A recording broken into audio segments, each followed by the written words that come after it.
So sekarang keseluruhan perenggan ini maksudnya bukan dia cakap macam kamu faham itu. Maksudnya kita tak payah buat lah kalau kita ingat ini bukan masalah kita. Dia kena masalah bersama je. Maksud ayat ini bukan begitu Zafrul. Maksud perenggan ini masalah dia menjadi masalah kita dan dia bersama dan kita kena address bersama dengan dia guided by this principle.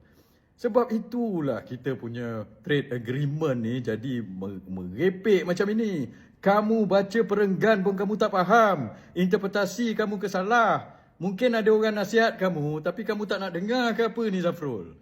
Contohnya, katakanlah kita nak bekerjasama dengan satu negara berkenaan REE. Dia nak melombong kat sini lepas tu nak share teknologi dia berkenaan RE, refining dan sebagainya. Tapi Amerika tak bersetuju. Dia pun impose restriction kepada negara itu. Lepas itu, dia bagi tahu kita kena ikut Amerika ni sebab kita ada trade agreement untuk enhance bilateral relationship kita dengan Amerika. Bukannya kita kata, itu bukan masalah aku lah. Kau buat sendirilah. Lepas tu kau boleh say no kepada Amerika ni. Dia kuasa besar, kamu dah sign. Jangan lupa subscribe dan tonton video penuh di Suara Dunia.